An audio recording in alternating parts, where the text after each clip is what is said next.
Colleges में ragging होती है। तो सुरमणि रैगिंग होती है क्या? रैगिंग नहीं होती है, ऐसा कुछ हम लोग बोलें कि आपको रैगिंग उसको बोला जाए।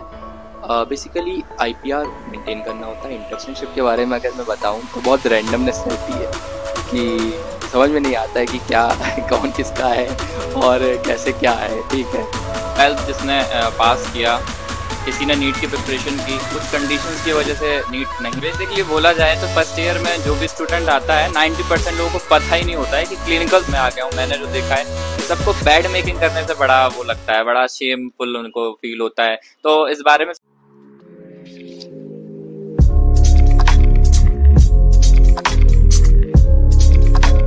तो hey everyone, welcome back to the fitness life. आज के जो एपिसोड है ये बहुत इंटरेस्टिंग होने वाला है, क्योंकि इसमें हम बात करेंगे कि एक जो नर्सिंग स्टूडेंट जिसने एंट्रेंस दिया है और एंट्रेंस से लेके फर्स्ट ईयर में वो क्या क्या फेस करता है, इन सारी चीज़ों का डिस्कशन मैं अपने एक जूनियर के साथ करूंगा। So here it is my junior Suryamani Shukla. Hello boss. Hello. मेरा नाम सूर्यमणि शुक्ला है। मैंने सीनेट का एग्ज़ाम 2024 में दिया था, जिसमें मेरे मार्क्स थे 154 और रैंक थी 454। और देन मुझको ये Sarojini Naidu medical college allot हुआ। तो सूर्यमणि, क्या तुम अपना सारा एक्सपीरियंस शेयर करोगे कि आपने नर्सिंग एंट्रेंस एग्जाम जो कि सीनेट यूपी में होता है वो दिया, उसके बाद में आपका एडमिशन हुआ मेडिकल कॉलेज में, तो आप क्या क्या सोच के आए थे और क्या क्या आपको देखने को मिला? आप फर्स्ट ईयर का जो भी आपने जो भी एक्सपीरियंस किया, आप जो भी आपके नए जूनियर्स हैं 2025 बैच जो कि डिफरेंट पार्ट्स ऑफ इंडिया से देख रहे होंगे, आप उनको क्या शेयर करना चाहेंगे एकेडमिक्स से लेके रिलेशनशिप तक, और कैस कौन सी मिस्टेक जो जूनियर आते हैं या आपने जो की वो जो नया बैच है वो ना करे? तो सो नर्सिंग का कभी भी मैंने प्लान नहीं किया था। ये एक अचानक से डिसीज़न था मेरी फैमिली का। इससे पहले मैं नीट की प्रिपरेशन कर रहा था एंड उसमें मेरा स्कोर ज़्यादा अच्छा नहीं जा रहा था, तो फैमिली के ओपिनियन से मैंने एग्ज़ाम दिया एंड इसमें मेरा लकीली एग्ज़ाम में क्लियर हो गया। देन मैंने नर्सिंग को चूज़ कर लिया। उसके बाद जब मैंने नर्सिंग में एडमिशन लिया एंड मुझको ये कॉलेज अलॉट हुआ, द फर्स्ट डे मैं आया तो मुझको कुछ भी यहाँ पे समझ में नहीं आ रहा था। मुझे ये नहीं पता था नर्सिंग क्या है, नर्सिंग का सिलेबस कैसे है। सुनने में आता था कि पहले नर्सिंग में ईयरली एग्ज़ाम होता था एंड अब सेमेस्टर वाइज हो गया है, जो कि पता चला कि बहुत ईजी हो गया है। बट मेरे लिए वो समझना बहुत ही मुश्किल होता जा रहा था। मुझे समझ में नहीं आ रहा था क्या सिलेबस है। फर्स्ट ईयर के subjects like anatomy, physio, socio, psycho and English even, ये सब्जेक्ट्स मुझे समझ में नहीं आ रहे थे। तो ओवरऑल ये है कि एक जो स्टूडेंट 12th जिसने पास किया, किसी ने नीट की प्रिपरेशन की, कुछ कंडीशंस की वजह से नीट नहीं हो पाया, हो सकता है लो स्कोर की वजह से हो या फैमिली इनकम प्रॉब्लम हो, इसकी वजह से उसने बीएससी नर्सिंग को चूज करना ज़्यादा सही या ज़्यादा ठीक समझा। तो जैसा कि सूर्यमणि बता रहा है कि उसने जब फर्स्ट डे उसने एंटर किया medical college as a nursing student, तो उसने उसको कुछ समझ में नहीं आया कि फर्स्ट ईयर क्या होता है, सेमेस्टर एग्जाम कैसे होते हैं। तो और इतने सारे सब्जेक्ट्स होते हैं, एनाटॉमी, फिजियोलॉजी, ढेरों सारे डायग्राम्स और इतनी मोटी मोटी बुक्स। तो ये सारी चीज़ें जब देखता है स्टूडेंट तो थोड़ा ज़्यादा कंफ्यूज हो जाता है, लो कॉन्फिडेंस जनरेट होता है उसके अंदर। तो ये सारी चीज़ें कैसे एक जूनियर टैकल करेगा, इसके बारे में सूर्यमणि बताएगा। स्टार्टिंग में जब मैं आया और हम लोगों ने स्टार्टिंग करी पढ़ने से, तो हमारे टीचर्स डिवाइडेड थे, जो हमें एनाटमी पढ़ाएंगे और फिजियो पढ़ाएंगे और सोशियो साइको पढ़ाएंगे। सोशियो साइको बिल्कुल भी समझ में नहीं आते थे क्योंकि वो बिल्कुल भी रिटेन नहीं रहते थे मुझे। तो मैं ट्राई करता था कि इसको अच्छे से पढूँ, बट वो नहीं रिटेन रहते थे। तो मेरे सीनियर्स ने मुझे यही सजेस्ट किया कि इसको एग्ज़ाम के पहले अच्छे से पढ़ना। स्टार्टिंग से पढ़ते हुए चलना तो प्रॉब्लम नहीं होगी, लास्ट में इसको अच्छे से रिवाइज़ करना। एनाटमी फ़िज़ियो में ये था, एनाटमी फ़िज़ियो ऐसे सब्जेक्ट हैं जिनको आपको बहुत अच्छे से कॉन्सेप्ट बिल्डिंग करनी है, क्योंकि ये आपको आगे बहुत ज़्यादा काम आएँगे, पूरे नर्सिंग करियर में आपको। तो मैंने इस पे बहुत ज़्यादा अच्छे से फ़ोकस किया। मेरे टीचर्स थे, जो एक्सटर्नल टीचर्स थे, वो हमको पढ़ाने आते थे एनाटमी फ़िज़ियो, तो हम लोगों ने अच्छे से एनाटमी फ़िज़ियो को पढ़ा। बट उसके बाद प्रॉब्लम ये अराइज़ हुई, जैसा कि आपको पता है हम लोगों ने नीट में हमेशा हमारा पैटर्न रहा है ऑब्जेक्टिव टाइप का, तो लिखने में हमेशा हमें बहुत प्रॉब्लम हुई। जब मैंने नर्सिंग में लिया एडमिशन एंड यहाँ पे हमने एग्ज़ाम दिए, हमारे 2 एग्ज़ाम्स होते थे। पहला IT 1, IT 2, internal exam 1, internal exam 2, main exam के पहले, ताकि हम लोग अपने स्कोर को जज कर सकें। सो जब मैंने अपना फर्स्ट आईटी दिया उसमें मेरे मार्क्स बहुत ज़्यादा ड्रॉप कर गए, क्योंकि मुझे लिखने की प्रैक्टिस नहीं थी बिल्कुल भी। हमेशा से हम लोगों ने ऑब्जेक्टिव सॉल्व किए, तो लिखने का वो बिल्कुल हमारा प्रैक्टिस चली गई थी। सो बेसिकली यहाँ पर सूर्यमणि ये बताने की कोशिश कर रहा है कि उसको 12th के बाद उसने नीट की प्रिपरेशन की और उसने ऑब्जेक्टिव बेस्ड प्रैक्टिस करनी पड़ती है नीट में। तो उसकी वजह से क्या होता है कि जो जस्ट 12th पास वाले या नीट के बाद नर्सिंग चूज करते हैं तो उनकी जो राइटिंग प्रैक्टिस होती है वो बिल्कुल खत्म हो जाती है। तो प्रॉब्लम क्या होती है, पढ़ने के साथ साथ प्रॉब्लम ये और आती है कि वो उसको थ्योरी में नहीं लिख पाते हैं, स्पीड मेंटेन नहीं होती है, पेपर छूटता है। तो इसके लिए आपको स्टार्टिंग से राइटिंग प्रैक्टिस करनी पड़ेगी और साथ ही साथ में जो एनाटॉमी फिजियोलॉजी है उसको कंसेप्चुअल बिल्डिंग उसकी करनी पड़ेगी। डायग्राम के साथ में एनाटॉमी पढ़नी है, फिजियोलॉजी उसके जो भी एसोसिएटेड फंक्शंस हैं उस पर्टिकुलर डायग्राम से रिलेटेड वो आपको साथ में पढ़ते जाने हैं, क्योंकि ये एनाटॉमी और फिजियोलॉजी आपको आगे नर्सिंग के जो भी सब्जेक्ट्स हैं, जैसे कि एडल्ट हेल्थ नर्सिंग आपका आएगा सेकेंड ईयर में, एंड थर्ड ईयर में आपको पीडियाट्रिक नर्सिंग पढ़नी पड़ेगी, एंड देन फोर्थ ईयर में आपको ओबीजी ऑब्स्टेट्रिक एंड गायनेकोलॉजी पढ़नी पड़ती है। तो इन सारी चीज़ों में एनाटॉमी और फिजियोलॉजी का बहुत ज़्यादा रोल रहता है। एंड सोशियोलॉजी या साइकोलॉजी नया सब्जेक्ट होता है एक बायोलॉजी स्टूडेंट के लिए, बट इसको आपको स्टार्टिंग से जो भी टीचर पढ़ा रहा है आई थिंक उसको सुनते चलना है क्लास में, एंड एट लास्ट आपको जब आपके एग्जाम आने वाले हों उससे 15 डेज पहले या फिर 1 मंथ पहले आपको वो सारी चीज़ें रिवाइज करनी है अच्छे से, और एक बार प्रैक्टिस जरूर करनी है लिखने की, जिससे कि आपका एग्जाम ना छूटे। देन एक और मैंने कॉमन मिस्टेक करी, स्टार्टिंग से ही मुझे था कि मैं नोट्स नहीं बनाऊंगा, ठीक है, क्योंकि आप जानते हैं इतने सारे नोट्स हम लोग बना के आते हैं, अपनी लाइफ टाइम से बना रहे हैं। तो मुझे ये था कि मैं नोट्स नहीं बनाऊंगा, जो कि मेरी सबसे बड़ी प्रॉब्लम रही है ना आगे जाके। सो मैं यही बोलूँगा कि एनाटमी फिजियो के आपको प्रॉपर नोट बनाने हैं, जो आपको हेल्प करेंगे आगे, और जितने भी सेमेस्टर्स हों उसमें आपको नोट्स प्रॉपर अपने मेंटेन करके रखने हैं, वो आपको बहुत ज़्यादा हेल्प करेंगे। तो यहाँ पर वो यही बताना चाहना है कि अपने हाथ के लिखे हुए नोट्स ही काम आते हैं। आप किसी के नोट्स, किसी कोई बुक, ये सारी चीजें बाद में है, लेकिन आपने अगर खुद से नोट्स बनाए हैं तो वो बहुत ज्यादा हेल्प करते हैं, क्योंकि वो आपने खुद की नॉलेज से बनाए हैं, खुद एक्सट्रैक्ट करके बनाए हैं। तो आप जब एग्जाम टाइम पढ़ेंगे आपको बहुत इजी रहेगा रिवाइज करने में, और वो सारी चीजें एग्जाम वाले दिन आप जब कॉपी में लिखेंगे तो आपको वो चीजें ज्यादा याद आती है ना। एट लास्ट अगर हम एकेडमिक से रिलेटेड बात करें कि कितने एग्जाम होते हैं, वाइवा कैसे होता है, प्रैक्टिकल कैसे होता है, और इसके रिगार्डिंग कि कितने मार्क्स का होता है डिफरेंट डिफरेंट कॉलेजेस में, तो इस बारे में सूर्यमणि बताएगा। देखिए, एक सब्जेक्ट को मैं आपको बताना भूल गया, नर्सिंग फाउंडेशन, जो कि हमारा सबसे इम्पॉर्टेंट सब्जेक्ट है नर्सिंग में। जो सबसे इम्पॉर्टेंट सब्जेक्ट है, जो फर्स्ट ईयर में हमको अच्छे से पढ़ना होता है, जिसका हमारा प्रॉपर प्रैक्टिकल होता है, एक्सटर्नल प्रैक्टिकल होता है। तो हमको नर्सिंग फाउंडेशन के लिए प्रॉपर बुक रेफ़र करनी है।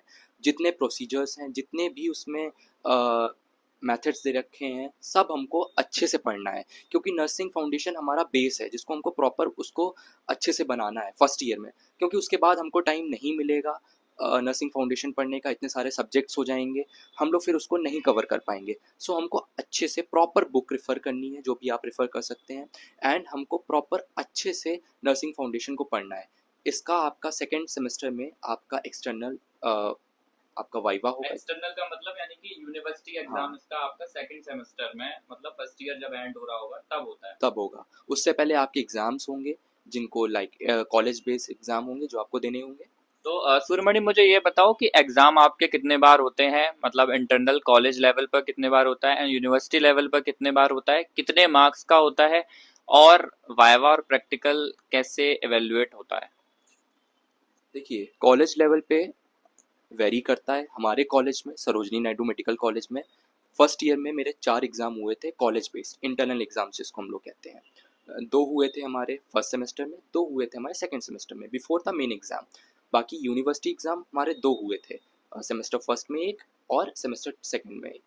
देन हम लोग मार्क्स की बात करें, तो बेसिकली जो सब्जेक्ट होता है उसके 75 मार्क्स होते हैं। लाइक हम लोग एनाटमी फिजियो देखें, ये हाँ थ्योरी, ये पूरा एक सब्जेक्ट है, तो इसके 75 मार्क्स होते हैं। 25 मार्क्स आपके इंटरनल मार्क्स होते हैं, जो कि आपके करिकुलम बेस्ड होते हैं, लाइक जो भी आप अपने अटेंडेंस हो गया एंड सेल्फ असेसमेंट हो गया, असाइनमेंट्स होता है, वो टीचर्स आपको देते हैं। सो प्रॉपर टोटल होके आपका 100 मार्क्स का होता जाके रिजल्ट यूनिवर्सिटी का SGPA में आता है, जो कि लास्ट में आपका इवेल्यूट होता है। इतना बस होता है। तो ये सारे एकेडमिक्स के पॉइंट थे जो हमने इस पार्ट में कवर किए।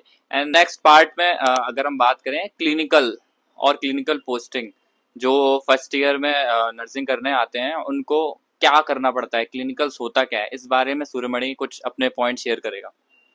सो क्लिनिकल्स का मैं बता दूं, मुझे बिल्कुल भी आइडिया नहीं था कि क्लिनिकल्स में होता क्या है। बस मुझे सुनने में आया था अपने सीनियर्स से कि आप लोगों की क्लिनिकल ड्यूटीज़ लगेंगी, बट जब एक्चुअली में हमारी ओथ सेरेमनी के बाद में हमको क्लिनिकल ड्यूटी पे भेजा जाता है। सो पहले हमारी ओथ सेरेमनी हुई, देन हमको क्लिनिकल्स पे भेजा गया। सो फर्स्ट डे क्लिनिकल पे मेरा कुछ भी मुझे समझ में नहीं आ रहा था। मैं जब हॉस्पिटल वार्ड में गया एक बार, बेसिकली बोला जाए तो फर्स्ट ईयर में जो भी स्टूडेंट आता है 90% लोगों को पता ही नहीं होता है कि क्लिनिकल्स होता क्या है ना। तो मैं बताना चाहूंगा जो भी मेरे जूनियर्स देख रहे हैं, क्लिनिकल्स होता है आप जो एक सब्जेक्ट पढ़ते हैं फाउंडेशन ऑफ नर्सिंग, उसका एक प्रैक्टिकल पार्ट होता है। आपकी हॉस्पिटल में ड्यूटी लगती है, या गवर्नमेंट अगर कॉलेज में है तो आपका गवर्नमेंट हॉस्पिटल होगा वहां पर ड्यूटी लगती है, और प्राइवेट है अगर प्राइवेट से एसोसिएटेड हॉस्पिटल है वहां लगेगी, वरना आपकी गवर्नमेंट हॉस्पिटल में ड्यूटी लगवाई जाती है फ्रॉम द कॉलेज, है ना। तो इस बारे में बताना। सो क्लिनिकल ड्यूटीज़ में मुझे कुछ भी पता नहीं था, कैसे क्या करते हैं, क्या होता है, कुछ भी नहीं पता था। बट वही कि सीनियर्स हैं हमेशा गाइड करने के लिए, उन्होंने बताया कि सबसे पहले तो ऑब्जर्व करो चीज़ों को, जो भी प्रोसीजर्स हो रहे हैं। फर्स्ट ईयर में इतना हमको अलाउ नहीं होता है, क्योंकि हम लोग इतना अच्छे से जानते नहीं है चीज़ों को। सो फर्स्ट ईयर में हमको अच्छे से चीज़ों को ऑब्जर्व करना है, कैसे कोई प्रोसीजर हो रहा है, कोई डॉक्टर किसी प्रोसीजर को कर रहा है तो उसको कैसे करना है, कोई नर्सिंग ऑफिसर अगर कर रही हैं या कर रहे हैं किसी भी प्रोसीजर को, तो उसको ऑब्जर्व करना है, चाहे वो कैनुलेशन हो, आरटी ट्यूब इंसर्शन हो।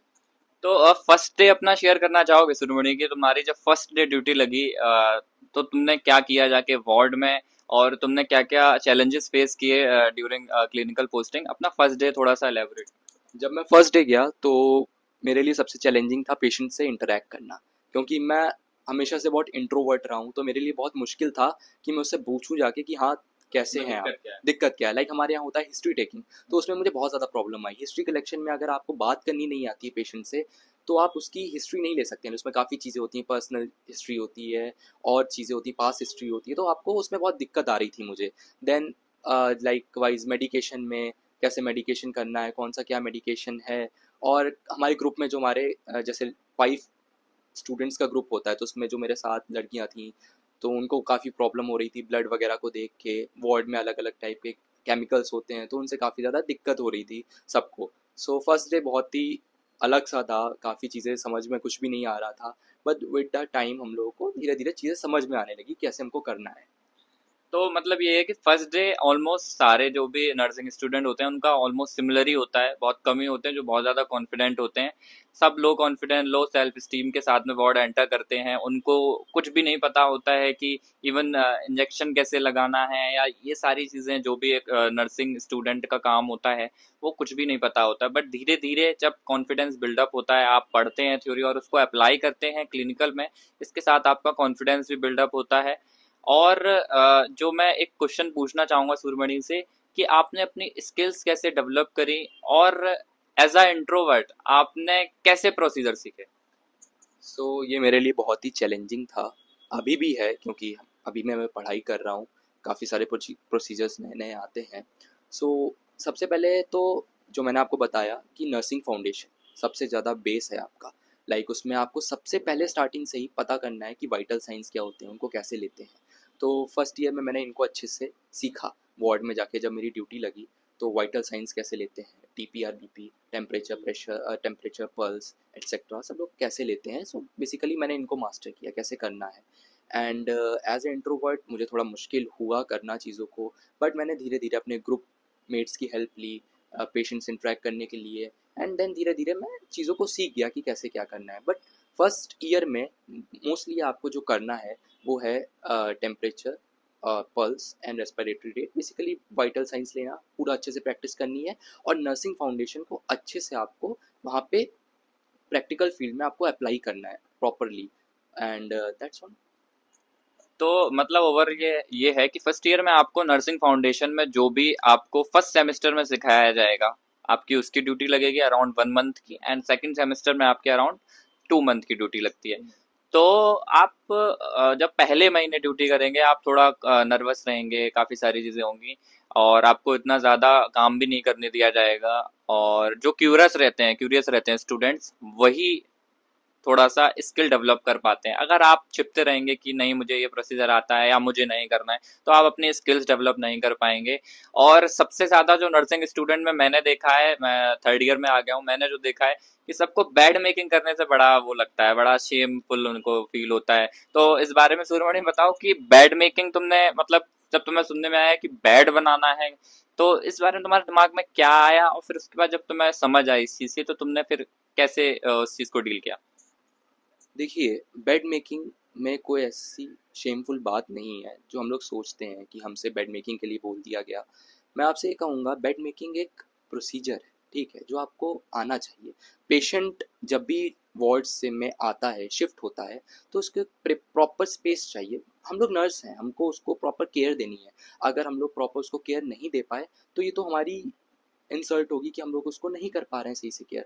तो बेड मेकिंग भी एक प्रोसीजर है, हम लोग उसको एक ऐसे प्रोसीजर सोचें, ये नहीं है ऐसा कोई बर्डन है हमारे ऊपर। नहीं, मोस्टली स्टूडेंट्स को क्या होता है ना कि बिस्तर बनाना, इससे पेशेंट की हेल्थ पे क्या इफेक्ट पड़ेगा, तो ये दिमाग में जरूर आता है। क्योंकि हम पढ़ तो लेते हैं बट सोचते हैं अरे क्या बिस्तर बिस्तर बनाने से क्या होगा। तो बिस्तर बनाने से या बेड मेकिंग से ये फर्क पड़ता है कि आप पढ़ेंगे एक टर्म डेक्यूबिटस अल्सर या फिर बेड सोर। पेशेंट जब बेड रिडन होता है लॉन्ग टाइम के लिए, तो उसको ये डेवलप होने के चांसेस होते हैं। अगर बेड पर कोई भी रिंकल्स या जो बेडशीट है वो गंदी होगी, वेट होगी, सॉइल्ड होगी, तो पेशेंट की जो हीलिंग प्रोसेस है वो भी डिले होगी, उसके साथ साथ उसमें उसको और ज़्यादा इन्फेक्शन होने के भी चांसेस रहते हैं। इसलिए एज अ थर्ड ईयर मैं आपको ये बोलना चाहूँगा, ऐसी कोई शर्म वाली बात नहीं है। और जैसा कि सूर्यमणि ने भी बताया कि एक प्रोसीजर है आपका, ये रिस्पॉन्सिबिलिटी है आपको ये भी करना है आपको क्लिनिकल पोस्टिंग में। बेसिकली अगर इस टर्म को मतलब अगर हम खत्म करें कि प्रैक्टिकल लाइफ या जो क्लिनिकल पोस्टिंग्स लगती हैं फर्स्ट ईयर से लेके आपकी फोर्थ ईयर तक, तो उसमें आप नर्वस भी होते हैं और एट लास्ट आपकी स्किल्स भी डेवलप होती हैं। तो इस बारे में मैं ये कहना चाहूँगा कि आप सीखते जाएं, आप जो भी थ्योरी पढ़ाई जा रही है आप उसको अच्छे से पढ़ें और उसको अप्लाई करने की कोशिश करें। आप अगर पीछे रहेंगे तो आप अपनी स्किल्स डेवलप नहीं कर पाएंगे। जैसा कि सूर्यमणि बता रहा था कि इंटरेक्ट नहीं कर पाते हैं एज अ इंट्रोवर्ट, या फिर मोस्टली जो भी स्टूडेंट्स आते हैं वो इंट्रोवर्ट होते हैं क्योंकि इतने सारे लोगों से मतलब इतने सारे पेशेंट से कभी डील नहीं किया होता है। तो आप स्किल्स डेवलप नहीं कर पाएंगे, आपकी प्रैक्टिकल लाइफ अच्छी नहीं होगी। तो इस बारे में क्या कहेंगे? मैं बहुत नर्वस था पहली क्लिनिकल में अपने। मुझसे एक नीडल तक नहीं सही से होल्ड की जाती थी, कैनुला कैसे लगाना ये तक मुझे नहीं आता था।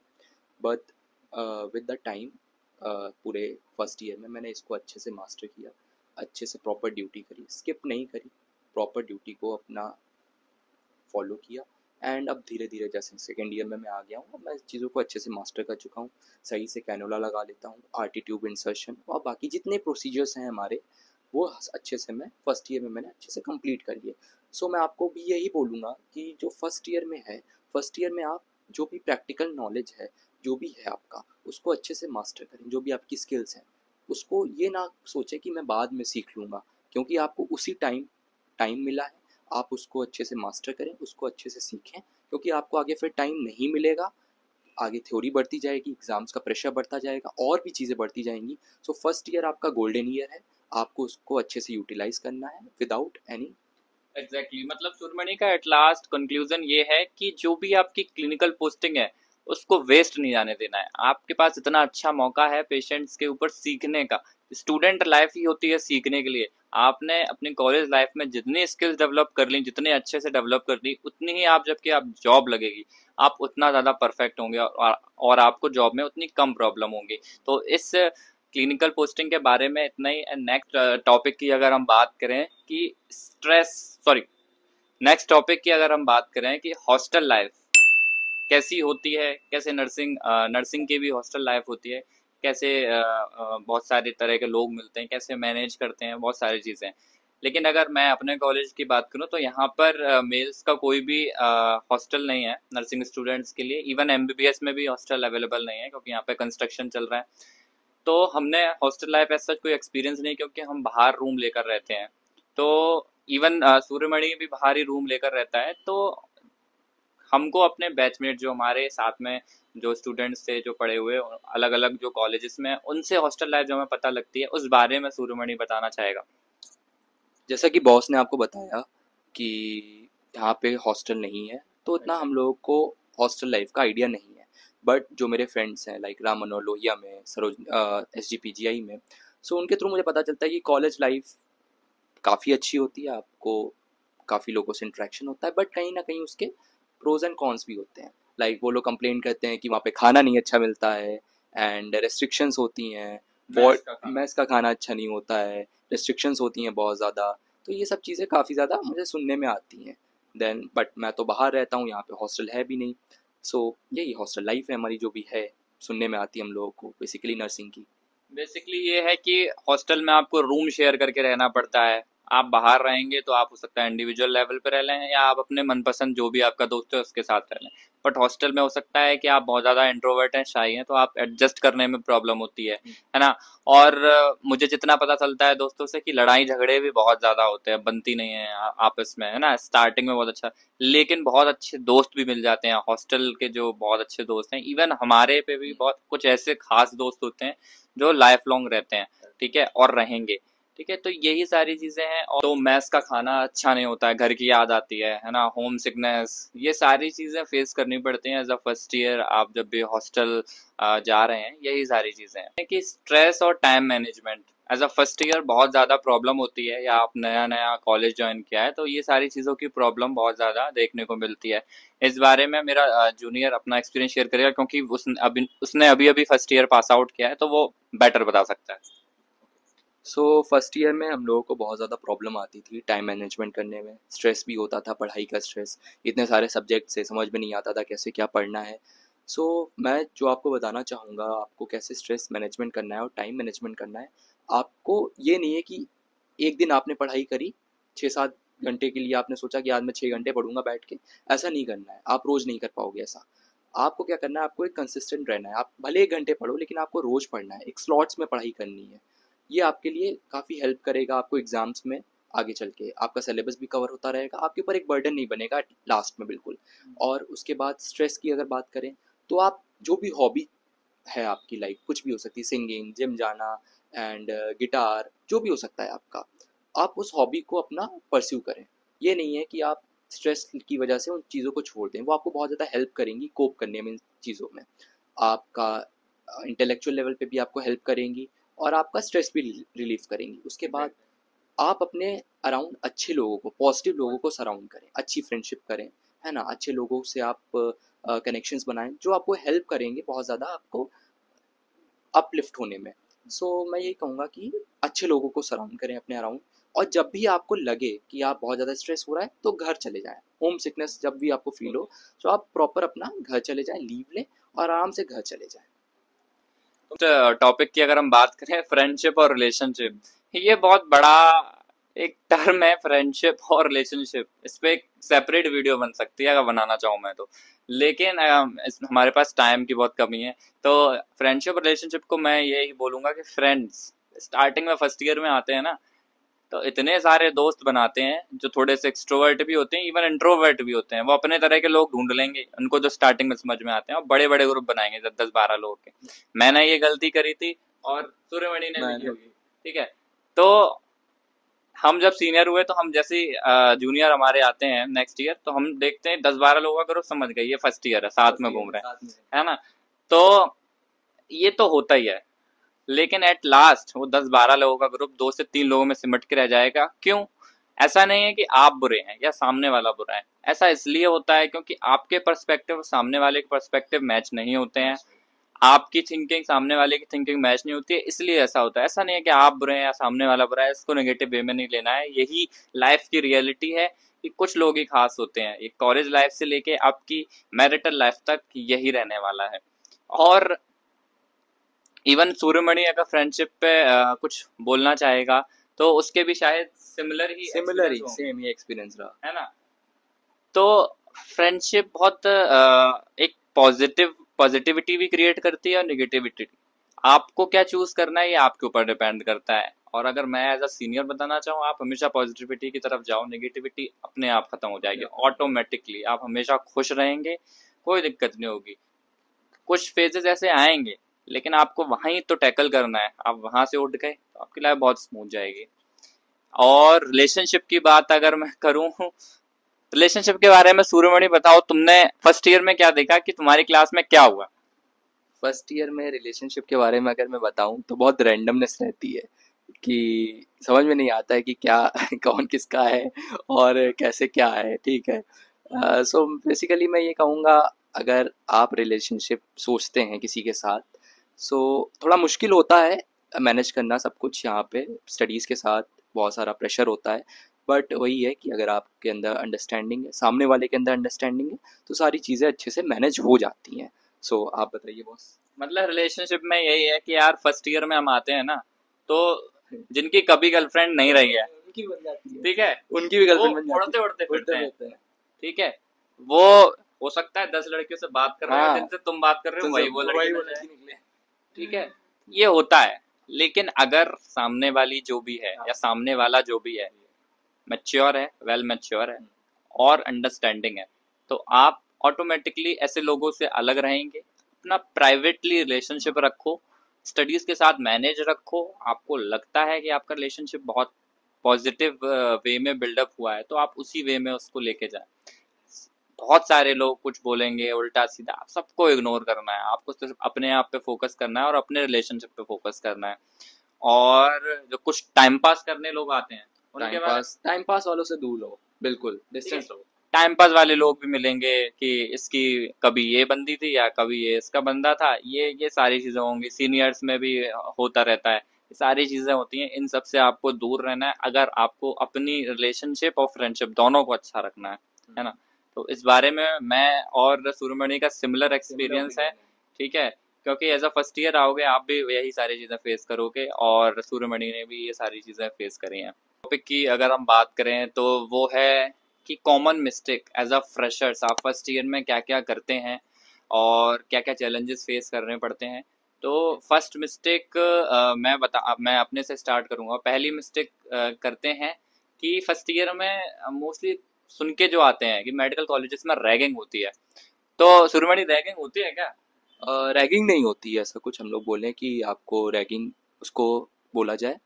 बेसिकली आईपीआर मेंटेन करना होता है, इंटरपर्सनल रिलेशनशिप, वो जो कि बहुत ज़रूरी होता है। अगर आप कॉलेज में नए नए आए हैं तो आपको रिलेशनशिप बनाने हैं लोगों के साथ जो आपको हेल्प करेंगे आगे। आप कल प्रॉब्लम में होंगे, आपके पेरेंट्स यहाँ नहीं आने वाले हैं, सीनियर्स ही होंगे जो आपकी हेल्प करेंगे। मतलब तो रैगिंग जैसा तो अब कुछ नहीं रहा, तो पहले होता था फिजिकल रैगिंग और टॉर्चर, तो ये काफ़ी सब ज़्यादा ये सब कुछ बैन है। बस आपका एक इंटरेक्शन होगा आपके सीनियर्स के साथ में जो कि ज़रूरी भी होता है, ठीक है। कुछ स्टूडेंट्स हो सकते हैं जिनको ये खराब लगता हो या लगता हो कि हमारे साथ रैगिंग हो रही है, हमारे साथ गलत हो रहा है, बट ऐसा कुछ नहीं होता। वो आपको ही अपलिफ्ट करने के लिए कि जो सीनियर्स ने फेस किया वो आपको फेस ना करना पड़े। आप लो कॉन्फिडेंस लेके आते हैं, आपका कॉन्फिडेंस बूस्ट करते हैं, बहुत सारी चीज़ें हैं उसमें हेल्प करेंगे, ठीक है। आप अच्छा रिलेशन रखेंगे तो आपके हर चीज़ में काम आते हैं, क्योंकि यहाँ पर सीनियर्स हो गए, आपके फ्रेंड्स हो गए, यही आपके काम में आते हैं, बाकी कोई नहीं आता है। तो रैगिंग जैसा कुछ भी नहीं है, ठीक है। तो इंटरेक्शन ना करना सीनियर्स का ये सोच के कि हमारी रैगिंग ले लेंगे, ऐसा नहीं है। आप अगर अच्छे हैं तो सामने वाला भी आपके लिए अच्छा होगा, है ना। कॉमन मिस्टेक फ्रेशर्स जो करते हैं वो क्लिनिकल के टाइम पे सबसे ज़्यादा करते हैं।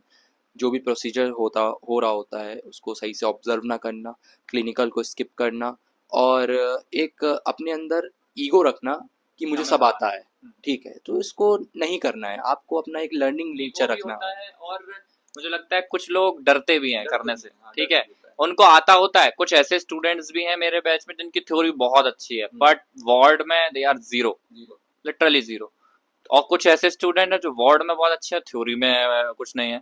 तो ऐसा नहीं, आपको दोनों चीजों को बैलेंस करके रखना है मेरे हिसाब से, है ना। तो ये सबसे कॉमन मिस्टेक है जो फ्रेशर्स करते हैं।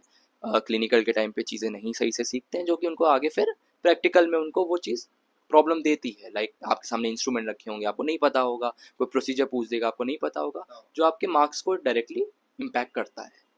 क्योंकि आप अगर क्लिनिकल में जो कुछ सीखते हैं तो आपका वाइवा होता है, तो वो पूछते हैं आपने वार्ड में क्या सीखा, कुछ वार्ड के क्वेश्चन भी पुट अप होते हैं। इवन आपकी जो लॉग बुक होती है, जिसकी एक वीडियो मैंने ऑलरेडी डाल रखी है, तो लॉग बुक में जो कुछ प्रोसीजर होते हैं वो सारे क्लिनिकल के होते हैं, और आपका जब वाइवा होता है तो आप उन्हीं के बेसिस पे क्वेश्चंस पूछे जाते हैं। तो आपको अपने क्लिनिकल्स बहुत सही रखनी है, ये मिस्टेक मोस्टली फ्रेशर्स करते हैं। एंड नेक्स्ट पॉइंट की बात करें, सुरमणि क्या और क्या मिस्टेक्स कर सकते हैं freshers? और यही मिस्टेक है कि आईपीआर ना बनाना किसी से भी। अगर आप आईपीआर नहीं बनाएंगे सही से, तो वो कहीं ना कहीं आपको ही प्रॉब्लम देगा, आप लैग करोगे पढ़ाई में, सीखने में और आपकी हेल्प करने में। आपका मतलब अगर आप आईपीआर नहीं बिल्ड कर पाओगे तो आपको बहुत ज़्यादा प्रॉब्लम होगी, आप इंडिपेंडेंटली नहीं कर सकते कुछ भी यहाँ पे, क्योंकि आपको एक टीम वर्क है यहाँ पे, साथ में आपको करना है, आपका 5 लोगों का ग्रुप होगा। मतलब ओवरऑल ये है कि आईपीआर आपको अपने फ्रेंड्स, आपके जो भी क्लिनिकल ग्रुप है उसमें भी मेंटेन करना है, टीचर या आपका जो भी क्लिनिकल सुपरवाइजर है वहां पे भी मेंटेन रखना पड़ेगा। आप आपका जो भी वहाँ पे नर्सिंग ऑफिसर है, जो भी सिस्टर इंचार्ज है, वहां पे भी आपका आईपीआर रखना पड़ेगा। ठीक है, आपकी जो वहाँ पे रेसिडेंट जो डॉक्टर होते हैं उनकी पोस्टिंग होती है, उनके साथ भी रखना पड़ेगा। ओवरऑल टीम वर्क होता है, आपको team as a team work करना पड़ता है पूरे वार्ड में। आप ऐसा नहीं करेंगे तो आपका लॉस होगा, या हो सकता है निगेटिव कॉन्सिक्वेंसेज आपको उसके देखने मिले। ठीक है, नेक्स्ट अगर मैं बात करूं as a third year senior और सेकेंड ईयर सीनियर, क्या गोल्डन टिप्स जो भी नया बैच है उसको हम दे सकते हैं? तो सबसे पहला, क्लासेस स्किप नहीं करने हैं बिल्कुल।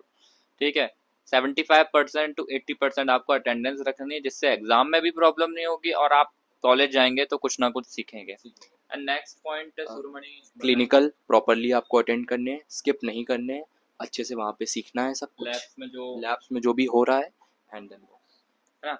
तो लैब्स में जो भी आपको प्रोसीजर टीचर सिखाता है, आपको वो थ्योरी उसकी पढ़नी है, एंड देन आपको प्रैक्टिकली जो आपके हॉस्पिटल पोस्टिंग होगी वहाँ पे प्रैक्टिकल भी करना जाके, बट किस सुपरविजन में करना है कोई भी प्रोसीजर। क्योंकि हम स्टार्टिंग में मिस्टेक करते हैं, कोई भी सुपरविजन में चीज नहीं करते हैं, या तो चुपके से कर लेते हैं या कि नहीं ऐसा नहीं करना है। स्टार्टिंग में फर्स्ट ईयर में आप इवन एक सिरिंज लेके भी आ रहे हैं ना, आप जो भी वहाँ की एनो है उसको बता के, और उसके सामने ही वो प्रोसीजर या जो भी आप उसका यूज करने वाले हैं उसकी नजर में करें, जिससे मिस्टेक भी नहीं होगी।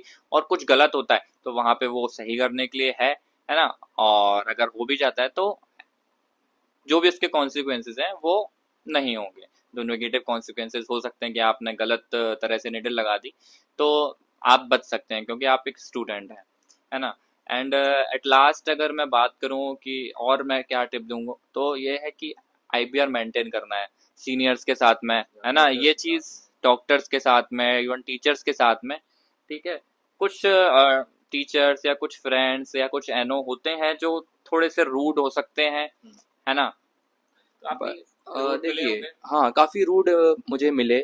लाइक मेरी जब ड्यूटी लगी तो काफ़ी अलग अलग टाइप के लोग मिलते हैं, बट वही है ना कि आपको अगर कोप करना आता है उनसे, आपको कैसे उनसे डील करना है, तो काफ़ी चीज़ें ईजी हो जाती हैं। लाइक उन्होंने आपको कोई काम दिया, अगर आप उसको इग्नोर कर रहे हैं तो वो सच में आप पे गुस्सा होंगे, बट अगर उन्होंने आपको कोई काम दिया है, आप उसको पूरा कंप्लीट कर दें, देन वो आपसे नहीं बोलेंगे। सो ये आपकी रिस्पॉन्सिबिलिटी है कि आप उस काम को कितना जिम्मेदारी से कर रहे हैं, कितना अच्छे से कर रहे हैं। हर टाइप के लोग मिलते हैं, लेकिन आपको उनसे कैसे डील करना है ये आप ही सीखेंगे।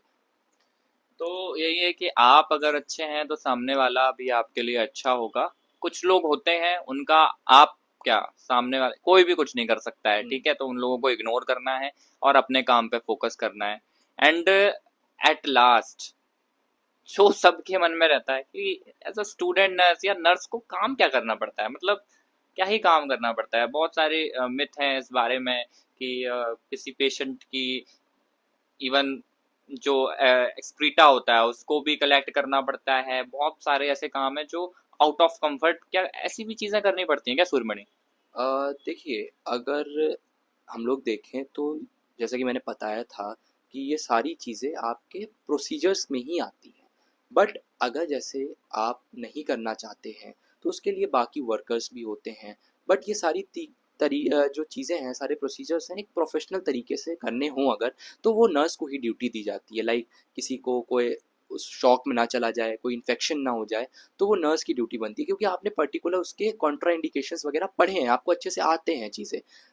तो ये आपकी रिस्पॉन्सिबिलिटी बनती है, आप पे डिपेंड करता है। आप अगर किसी पेशेंट को अच्छे से प्रॉपर केयर देना चाहते हैं तो आप उसको अच्छे से कर सकते हैं, वरना आप किसी और वर्कर्स होते हैं उनको भी हैंड ओवर कर सकते हैं अगर आपको नहीं करना है उन चीज़ों को। मतलब ओवरऑल ये है कि आपको कुछ ऐसे काम करने पड़ेंगे जो आपके आउट ऑफ कंफर्ट होंगे, बट वो नर्सिंग रिस्पॉन्सिबिलिटी होंगी, आपकी नर्स की ड्यूटी होती है जो कि करनी पड़ती है।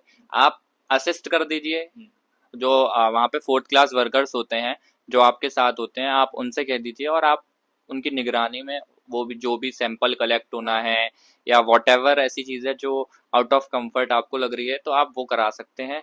और ऐसा कोई भी काम नहीं है जो आपको एज अ नर्स उल्टा सीधा करना पड़ता है। अगर आपको करना पड़ता है आप उसके लिए आवाज़ उठा सकते हैं, और ये कोई गलत चीज़ नहीं है। आप अपने क्लिनिकल सुपरवाइजर, अपने टीचर्स को ये चीज़ शेयर कर सकते हैं कि सर हमारा काम या मैम ये हमारा काम नहीं है, हमें ये नहीं करना है, ठीक है। ऐसा नहीं है कि आप करे जा रहे हैं, ऐसा नहीं करना होता है।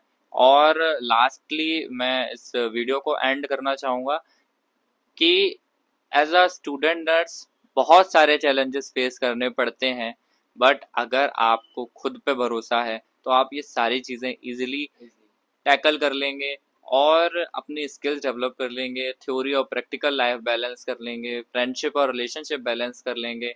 ये सारी चीज़ें आप टाइम के साथ सीखते जाएंगे, कुछ लोग सिखाएंगे, कुछ आपको खुद से सीखना पड़ेगा। और इस पॉडकास्ट बोलो या एक वीडियो बोलो, है ना, हमने ट्राई किया एक टाइप ऑफ पॉडकास्ट बनाने का कि आपकी जो नर्सिंग की जर्नी है फ्रॉम एंट्रेंस से लेके आपके 4th ईयर तक, ठीक है, आपको इसको एज अ करियर भी लेना है, बट आपका ये करेक्टर भी शेप करता है करियर के साथ साथ। तो आपको पूरी जो नर्सिंग की जर्नी है उसको एंजॉय भी करना है। बहुत ब्यूटीफुल जर्नी है, बहुत सारे अप्स एंड डाउन आएंगे, आपको बहुत अच्छे से एंजॉय करना है। और मेरा जूनियर कुछ बोलेगा इस चीज़ पे। देखिए, सारी चीज़ें थोड़ा चैलेंजिंग होंगी, लेकिन बट ये है वर्थ इट रहेगा सब कुछ, जो भी आपने हार्ड वर्क किया है, और हर दिन आपको कुछ सीखना है, ठीक है। और बाकी आप अपनी जर्नी को अच्छे से एंजॉय करिए। सो होप सो आपको ये वीडियो या फिर पॉडकास्ट हमारा बहुत ज़्यादा पसंद आया होगा। लाइक करना मत भूलना, शेयर करना नहीं भूलना, and don't forget to subscribe. Stay healthy, stay fit. मिलते हैं नेक्स्ट वीडियो में। Bye bye.